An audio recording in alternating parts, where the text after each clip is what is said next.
Allez, c'est parti pour les bilans 2022. Et on va commencer par l'écurie, la plateforme Netflix. Générique. Soit on meurt en héros, soit on vit assez longtemps pour se voir endosser la peau du méchant. Pour ce genre de choses, il existe des hommes comme moi. Il t'arrive de saigner. Vous pouvez respirer, vous pouvez cligner des yeux, vous pouvez pleurer. M'a ramené le conduit celle-là. Salut à tous, des Garmates sur ma chaîne, c'est Fab. Et aujourd'hui, bilan 2022. Donc de l'écurie Netflix, donc cette célèbre plateforme. Donc en gros, je vais parler qu'est-ce que j'ai aimé, qu'est-ce que j'ai moins aimé en cette année 2022, avec quelques arguments. Donc je vais pas tout donner, parce que sinon la vidéo va durer plusieurs minutes. Donc en gros, mes avis sur cette année 2022 et aussi qu'est-ce que j'attends pour l'année 2023. Et on va commencer par qu'est-ce que j'ai aimé. Concrètement, ceux pour moi qui ont remporté, ça reste que mon avis, la Palme d'Or pour cette année 2022, c'est un peu le cinéma asiatique sur les trois tableaux. Quand je dis les trois tableaux, en film live action, série live action et animation. C'est clair.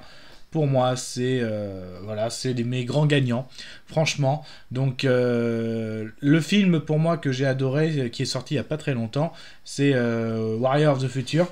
Donc là, j'ai adoré, même s'il n'y a pas de la VF, franchement, j'ai adoré. Donc je vous inviterai aussi, n'hésitez pas à aller voir sur les écrans, où les avis sont disponibles, vous pouvez cliquer dessus. Donc à chaque fois que je parlerai un film, je mettrai un lien pour l'avis, ou alors vous pouvez vous promener sur la chaîne, bien sûr. Moi j'ai adoré, franchement, ce film de science-fiction dans un monde où menacé par une plante extraterrestre, et donc là, avec des commandos, avec des armures high-tech, excellent. Pareil au niveau série live action, alors là je suis obligé de lire le titre parce que je n'arrive jamais à le retenir, c'est All of Us Are Dead, voilà, donc cette série avec des zombies dans un lycée, donc ces lycéens qui font face à une invasion de zombies, mais qu'est-ce que j'ai adoré, même si les épisodes duraient 1 heure, je les ai mais tous mangés, franchement c'est le cas de le dire pour une série de zombies, ça aussi franchement c'est... oh là là, mais j'ai adoré quoi. Et en animation, Tekken Blood 9. Déjà, je suis grand fan du jeu Tekken. Là, c'est vraiment inspiré surtout de Tekken 3. Ce Tekken 3, mais j'ai adoré aussi quand j'étais plus jeune. Et la série est vraiment très très bonne. Très très bon. On va suivre ce personnage, Jin Kazama. Donc voilà, qui va faire le fameux grand tournoi, notamment entraîné par son grand-père, Enashi Mishima. Et la VF est aussi très très bonne. Là, il y a une VF. Mais là...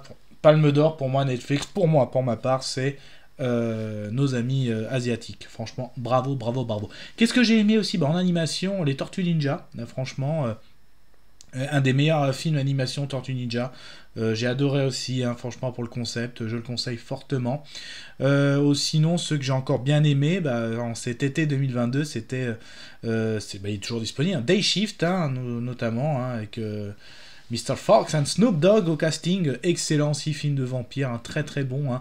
Donc là, un monde où les vampires existent, on en fait même un business, il y a des chasseurs de vampires, donc notamment les canines Val de l'Or, donc là c'est vraiment pas mal. Donc à la fois, il y a des unités spéciales chasseurs de vampires, et aussi il y en a un petit peu qui font à la solo, quoi. Donc, et ça, c'est vraiment pas mal du tout. Donc là, Jamie Foxx, justement, qui a besoin d'argent, et là, qui va devoir retourner dans les services officiels, et c'est vraiment pas mal du tout. Moi, j'ai adoré, quoi. Ça, c'est clair. Que dire aussi, Stranger Things, franchement. Ouais, je le mets que là, parce que moi, Stranger Things, mes saisons préférées, c'était les premières. Bon, là, ils sont très, très bons, mais j'attendais à plus, entre le duel avec Vecna, notamment. Je m'attendais à plus, quand même, voilà. Donc là, saison 5... je m'embrouille avec les à partir. Saison finale, en tout cas pour 2023, il me semble. N'hésitez pas à me corriger, sinon s'il y a des petites erreurs. Qu'est-ce que j'ai aimé aussi, The Imperfect, ça a été une très bonne surprise pour moi. Donc là, 3 adolescents qui étaient candidats pour tester un traitement, et là forcément ils se retrouvent avec des super pouvoirs. Donc là, beaucoup aimé ce trio d'imparfaits, pour moi ça faisait justement un parfait trio, c'est le cas de le dire. Donc j'ai beaucoup aimé justement, donc ils ont des pouvoirs, donc il y en a un, c'est un Chupacabra, une espèce de loup-garou, il y en a une autre aussi, c'est une Banshee, donc c'est vraiment assez sympa, et l'autre qui utilise des ultrasons aussi.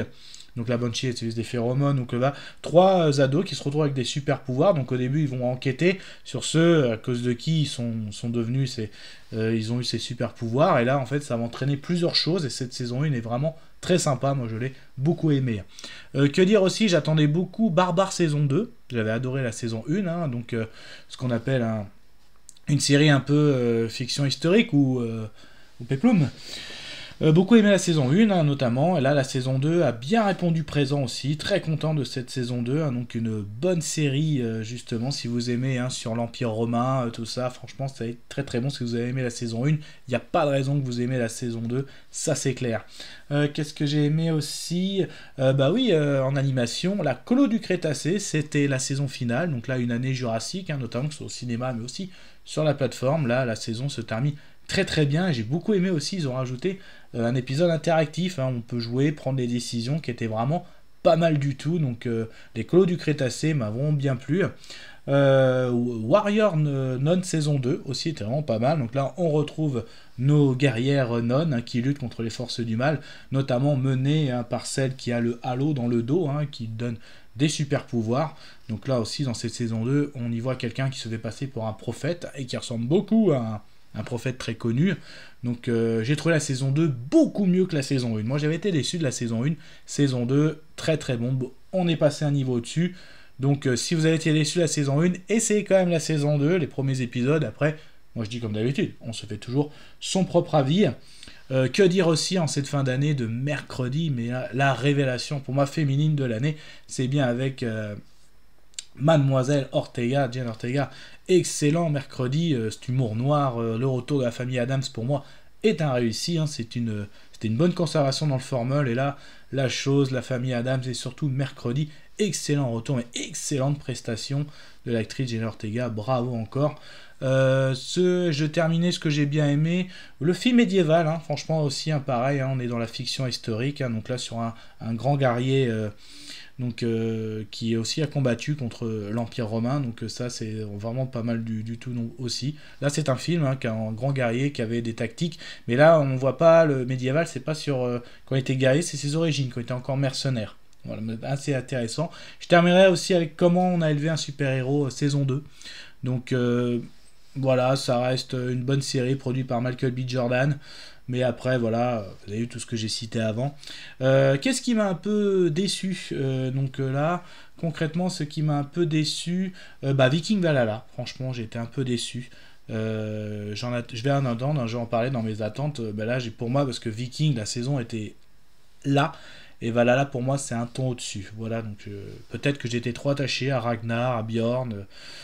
Donc là, c'était un cran en dessous. C'était pas mal, mais un cran en dessous. Après Viking, c'est... Ouais, il y a un loupé de marche.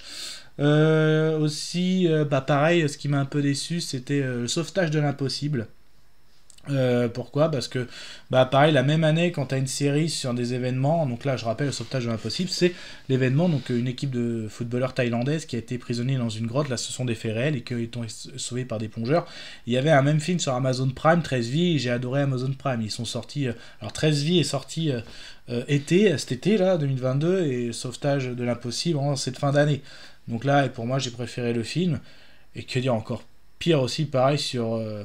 Notre-Dame la part du feu, voilà, j'ai détesté l'espèce de Plus belle la vie, une version Plus belle la vie tournée sur les événements de Notre-Dame, j'ai détesté, et pareil, un peu avant, il y avait aussi Notre-Dame brûle qui était sortie au cinéma, donc ça j'avais pas aimé du tout. La petite Nemo, le monde des rêves, avec Jason Momoa, j'étais un peu déçu, voilà, c'était un beau casting, quelque chose de joyeux, mais sans plus, voilà, on est passé du rêve à la réalité, c'est sans plus pour moi.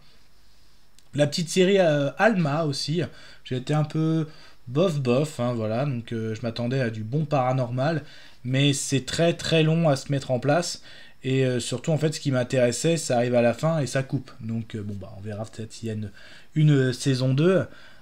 Sinon, parlant de zombies malnazidos, là, donc là il y a du zombie et du nazi, sans plus, quoi, voilà, ma série de zombies préférée de cette année, Netflix, j'en ai cité, hein, donc là, c'est clair que les Asiatiques, là, ils ont mis la barre très très haute, ça c'est clair.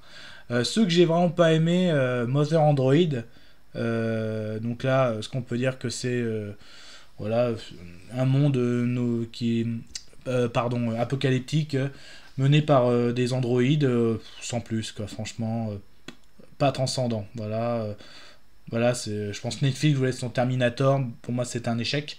Pareil, Netflix a voulu relancer Massacre à la tronçonneuse, pour moi ça a été un échec, c'est une boucherie, quoi, mais sans intérêt, quoi. Il y a des bras cassés, des gorges, mais sans intérêt, quoi, pareil.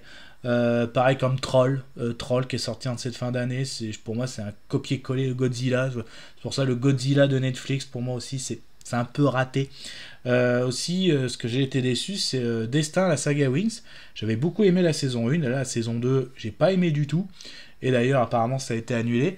Et alors une autre qui a été annulée, j'ai oublié de le dire, c'est Resident Evil. Moi j'avais bien aimé, hein. J'avais mieux aimé que le film au cinéma, et là elle a été annulée aussi. Bon bah c'est dommage, hein. Sinon vraiment le truc là, que j'ai pas aimé du tout, Brave Ones, donc là l'espèce de... en Afrique là, série de la magie, j'ai pas du tout aimé, puis vu comment ça finit, voilà, je vous la conseille mais pas du tout, quoi.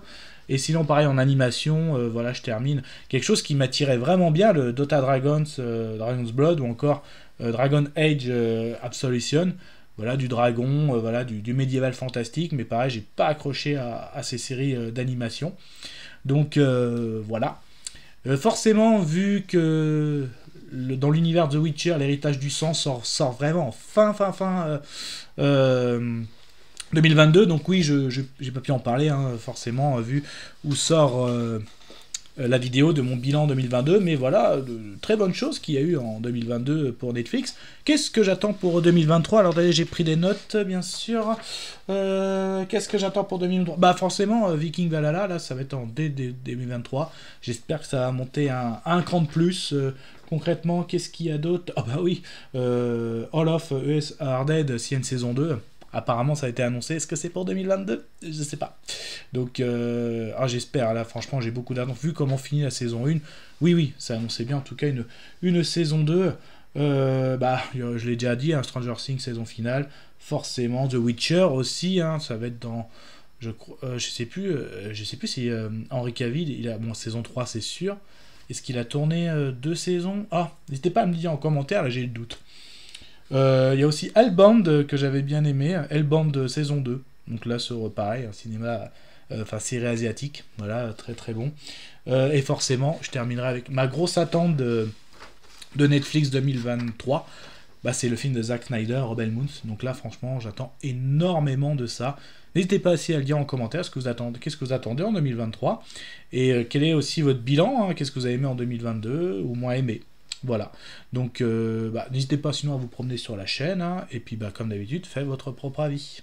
Kenavo.